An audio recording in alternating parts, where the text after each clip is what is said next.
American Horse was an Oglala Lakota warrior chief renowned for Spartan courage and honor. American Horse is notable in American history as one of the principal war chiefs allied with Crazy Horse during Red Cloud's War and the Battle of the Little Bighorn during the Great Sioux War of 1876 to 1877.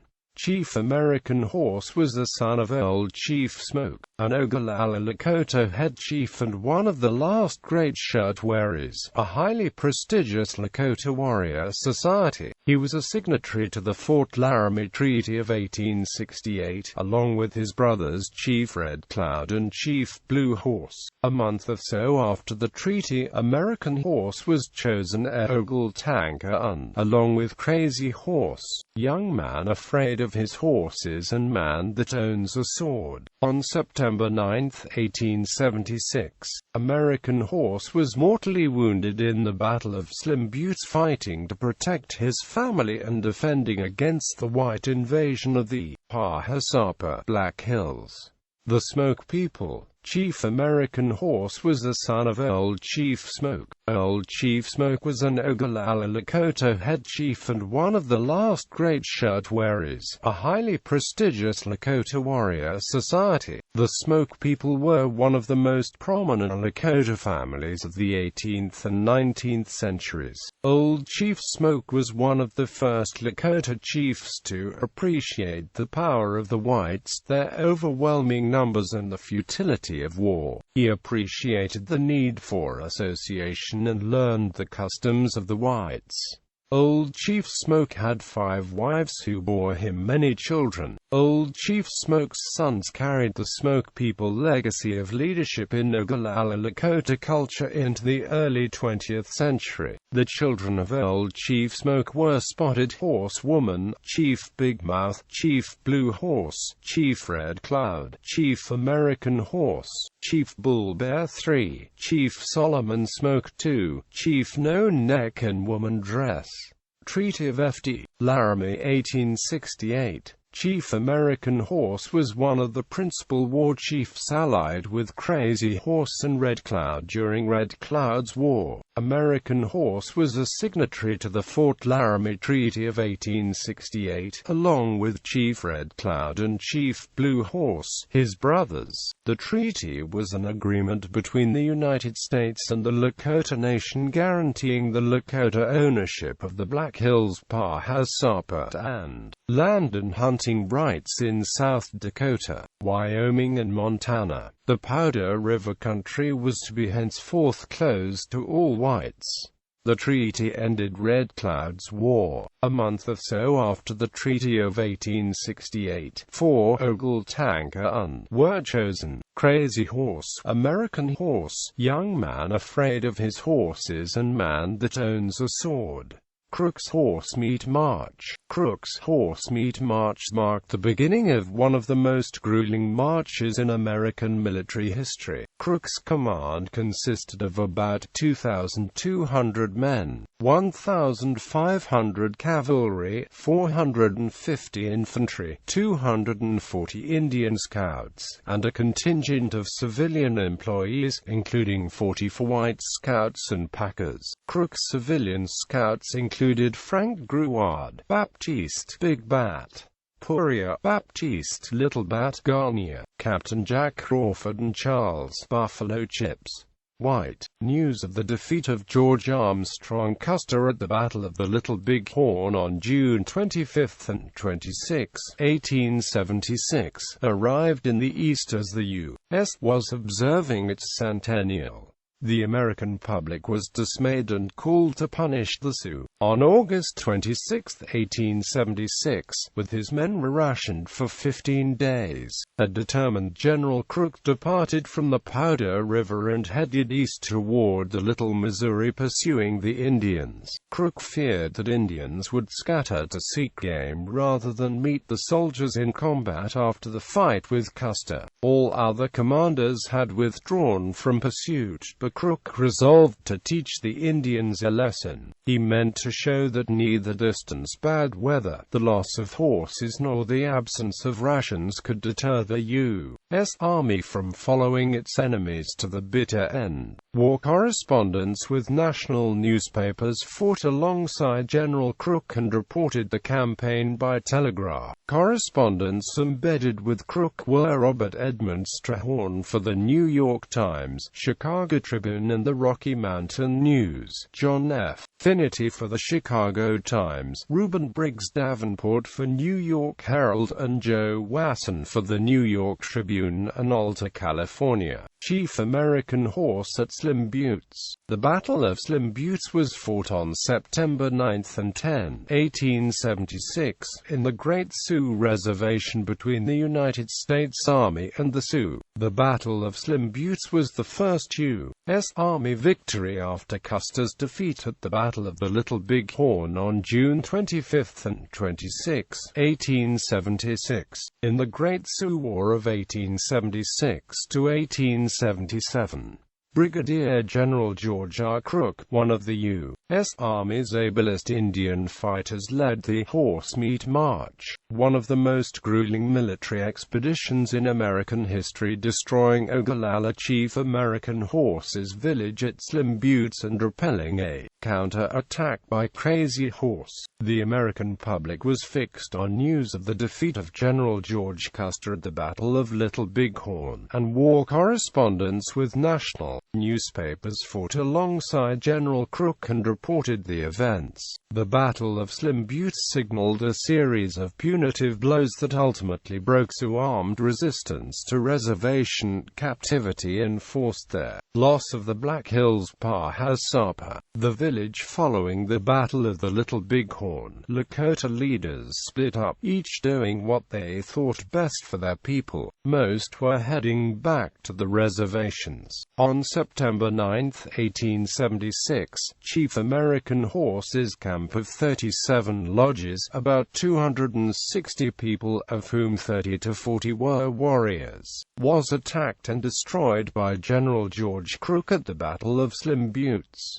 Chief American Horse's camp was a rich prize. It was the season when the wild plums ripen. All the agency Sioux were drifting back to the agencies with the packs full of dried meat, buffalo tongues, fresh and dried buffalo berries, wild cherries, plums and all the staples and dainties which tickled the Indian palate. Quote, "The lodges were full of furs and meat, and it seemed to be a very rich village." Crook destroyed food, seized 300 or 400 ponies, arms and ammunition, furs and blankets. In a dispatch written for the Omaha Daily Bee, Captain Jack Crawford described the cornucopia he encountered: teepees full of dried meat, skins, beadwork, and all that an Indian's head could wish for. Quote, "Of significance, troopers recovered items from the Battle of Little Bighorn, including a 7th Cavalry Regiment guidon from Company I, fastened to the lodge of Chief American Horse, and a bloody gauntlets of slain Captain Miles Keogh, one of the largest of the lodges, called by Gruard the Brave Knight Hearts, supposedly occupied by the Guard, contained 30 saddles and equipment.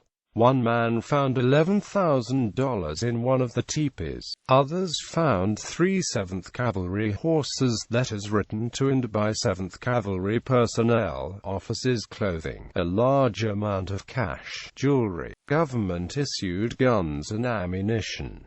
Chief American Horse's defiance. On September 9, 1876, Chief American Horse's village at Slim Buttes was assaulted in a dawn attack by Captain Anson Mills and 150 troopers, at the onset of a stampede of Indian ponies and cavalry charge. Chief American Horse with his family of 3 warriors and about 25 women and children retreated into one of the ravines that crisscrossed the village amongst the teepees. The winding dry gully was nearly 20 feet deep and ran some 200 yards back into a hillside. Trees and brush obstructed the view of the interior. We found that some of the Indians had got into a cave at one side of the village. One of the men started to go past that spot on the hill, and as he passed the place he and his horse were both shot. This cave or dugout was down in the bed of a dry creek. The Indian children had been playing there and dug quite a hole in the bank, so that it made more of a cave than anything else, large enough to hold a number of people. Quote, troopers were alerted about the ravine when Private John Wenzel, Company 8th 3rd Cavalry, became the first Army fatality at Slim Buttes when he ill-advisedly approached the ravine from the front and a Sioux bullet slammed into his forehead. Wenzel's horse was also shot and killed. An attempt was made to dislodge the Indians and several troopers were wounded. Gruard and Big Bat Poirier crept close enough to the banks of the ravine to parley with the concealed Indians in endeavors to get them to surrender. But the savages were so confident of succor from Crazy Horse and his much larger force, who were encamped only a dozen miles to the west, and to whom they had sent runners early in the morning, that they were defiant to the last. Quote, the Sioux felt no urgent need to surrender, for they defiantly yelled over to the soldiers that more Sioux camps were at hand and the warriors would soon come to free them. Chief American Horse, anticipating relief from other villages, constructed a dirt breastworks in front of the cave and geared for a stout defense. General Crook at the ravine on September 9, 1876.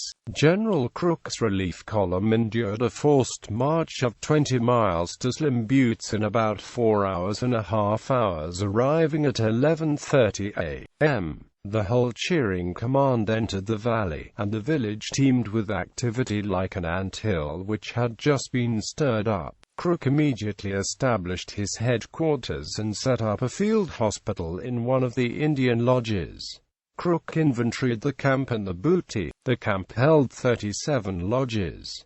A 3- or 4-year-old girl was discovered, but no bodies were found. Over 5,000 pounds of dried meat was found and was a godsend for the starved troopers. Troopers separated the stores to be saved from the greater number to be destroyed, and the remaining teepees were pulled down. General Crook then turned his full attention to Chief American Horse and his family in the ravine. Crook, exasperated by the protracted defense of the hidden Sioux, and annoyed at the casualties inflicted among his men, formed a perfect cordon of infantry and dismounted cavalry around the Indian den. The soldiers opened upon it an incessant fire, which made the surrounding hills echo back a terrible music. Quote, the circumvallated Indians distributed the shots liberally among the crowding soldiers, but the shower of close-range bullets from the latter terrified the unhappy squaws, and they began singing the awful Indian death chant. The papooses wailed so loudly and so piteously that even not firing could not quell their voices. General Crook ordered the men to suspend operations immediately, but dozens of angry soldiers surged forward and had to be beat back by officers. Neither General Crook nor any of his officers or men suspected that any women and children were in the gully until the cries were heard above the volume of fire poured upon the fatal spot.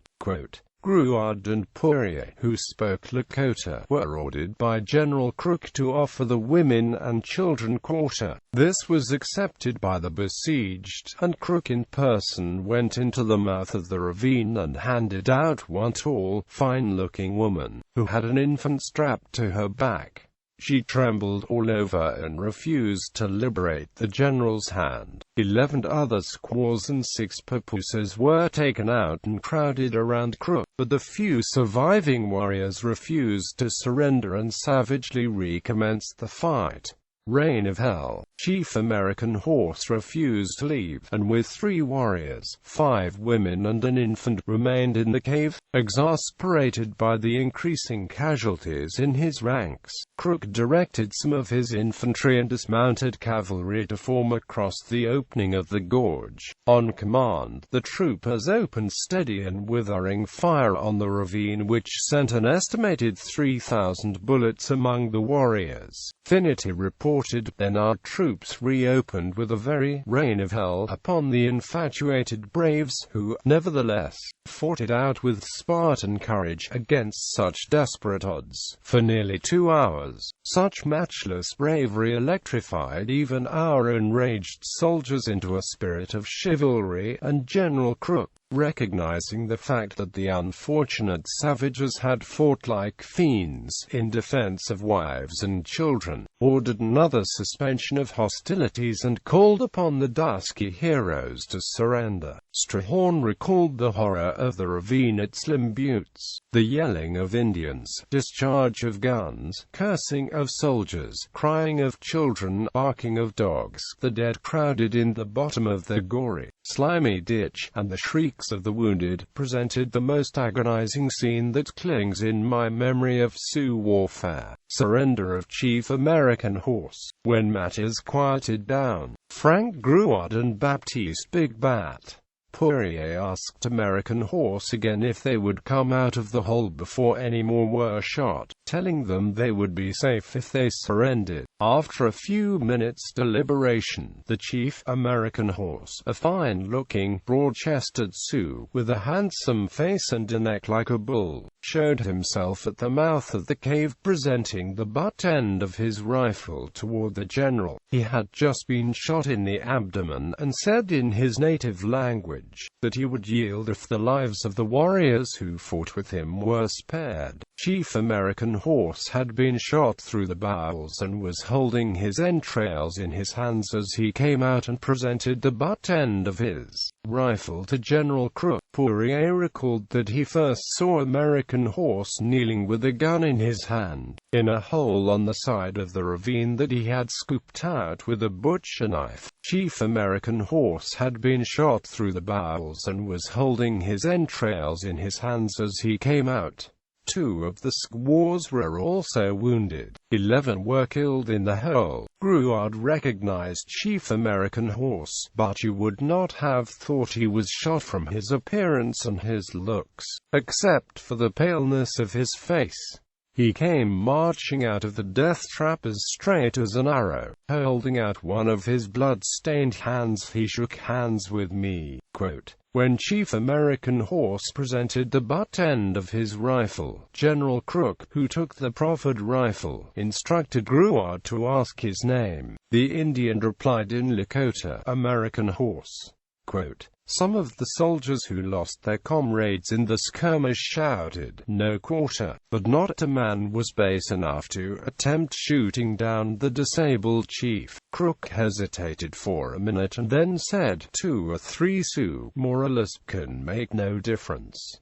I can yet use them to good advantage. Tell the chief, he said, turning to Gruard, that neither he nor his young men will be harmed further. Quote, this message having been interpreted to Chief American Horse, he beckoned to his surviving followers, and 2 strapping Indians, with the long, but quick and graceful stride, followed him out of the gully. The chieftain's intestines protruded from his wound, but a squaw, his wife perhaps, tied her shawl around the injured part, and then the poor, fearless savage, never uttering a complaint, walked slowly to a little campfire, occupied by his people about 20 yards away, and sat down among the women and children. Crazy Horse attacks. Crazy Horse attempted to rescue American Horse and his family. Indians who escaped Mill's early morning assault spread the word to nearby Lakota and Cheyenne camps, and informed Crazy Horse, Sitting Bull and other leaders they were attacked by 100 to 150 soldiers. Crazy Horse immediately assembled 600 to 800 warriors and rode about 10 miles northward to rescue Chief American Horse and recover ponies and supplies. During the afternoon, Chief American Horse and some of the squaws informed Gen. Crook, through the scouts, that Crazy Horse was not far off, and that we would certainly be attacked before nightfall. In anticipation of that afternoon tea party which was promised to be given by Crazy Horse, Crook deployed his forces to give the chieftain the surprise of his life, concealing the major portion in the ravine in up-to-the-minute readiness and eagerness for an attack. he deployed just enough of the boys in plain sight to carry out the impression, which the Indian couriers had conveyed to Crazy Horse, that only about 100 soldiers would be found to oppose his eager and confident large reinforcements. Quote, as a grave was being dug for Private Wenzel, and the starved troopers were ready to dine on captured bison meat, rifle shots were heard from the bluffs above and around the camp. Crook immediately ordered the village to be burned. Then followed the most spectacular and tragically gripping and gratifying drama of the whole Sioux War, enacted with a setting and view for those of us in the ambushing corps that could not be improved upon. The huge amphitheater, leading from our position in the front orchestra row, up over a gradually rising terrain to the rim of the hills which surrounded on three sides, was not unlike the situation which Crazy Horse had chosen for his Battle of the Rosebud.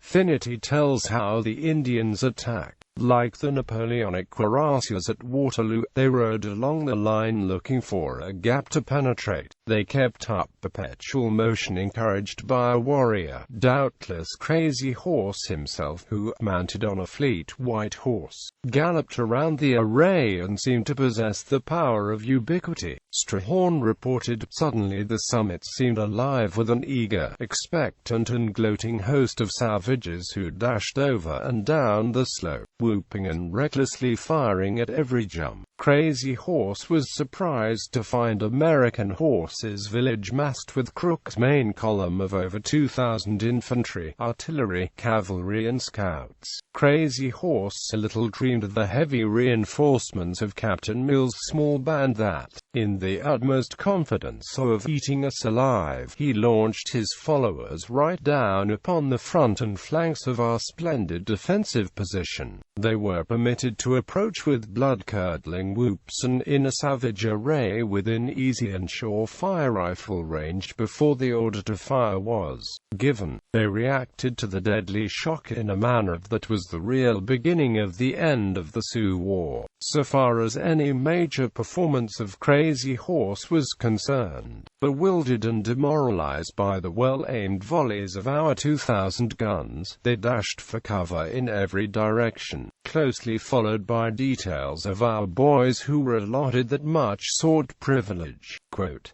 failing to break into that formidable circle, the Indians, after firing several volleys, their original order of battle being completely broken, and recognizing the folly of fighting such an outnumbering force any longer, glided away from our front with all possible speed. As the shadows came down into the valley, the last shots were fired and the affair at Slim Buttes was over. Casualties. Captain Mills reported the assault. It is usual for commanding officers to call special attention to acts of distinguished courage, and I trust the extraordinary circumstances of calling on 125 men to attack, in the darkness, and in the wilderness, and on the heels of the late appalling disasters to the comrades, a village of unknown strength, and in the gallant manner in which they executed everything required of them to my entire satisfaction.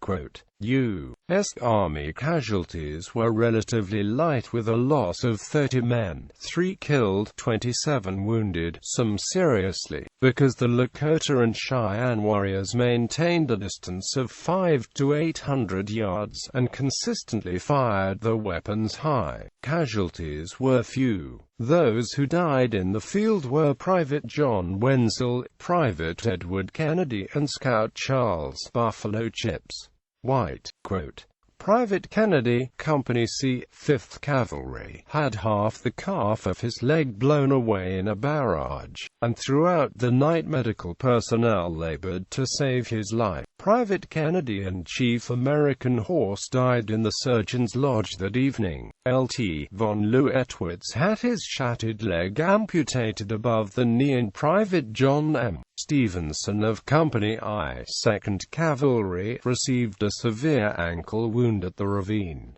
The Indians must have lost quite heavily. Several of the ponies, bridled but riderless, were captured during the evening. Indians never abandon the war ponies, unless they happen to be surprised to kill. Pools of blood were found on the ledges of the bluffs, indicating where Crazy Horse's warriors paid the penalty of the valor with their lives. Quote, reports of Indian casualties varied. Many bodies were carried away. Sioux confirmed casualties were at least 10 dead, and an unknown number wounded. About 30 Sioux men, women and children were in the ravine with Chief American Horse when the firefight began, and 20 women and children surrendered to Crooks. 10 individuals remained in the ravine during the Reign of Hell, and 5 were killed. Iron Shield, 3 women, 1 infant and Chief American Horse who died that evening.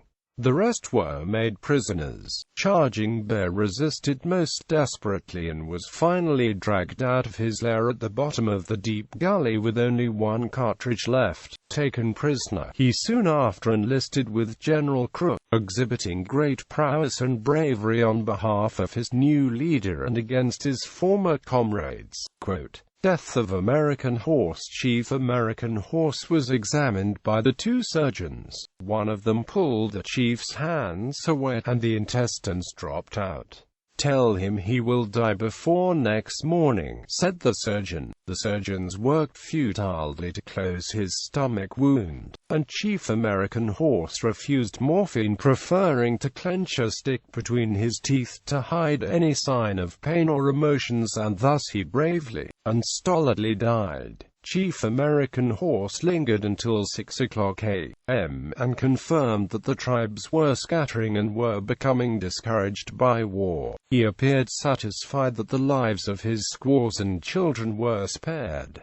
Dr. Valentine McGillicuddy, who attended the dying chief, said that he was cheerful to the last and manifested the utmost affection for his wives and children. American Horse's squaws and children were allowed to remain on the battleground after the dusky hero's death, and subsequently fell into the hands of their own people. Even Ute John respected the cold clay of the brave Sioux leader, and his corpse was not subjected to the scalping process. Crook was most gentle in his assurances to all of them that no further harm should come if they went along peacefully, and it only required a day or 2 of kind treatment to make them feel very much at home.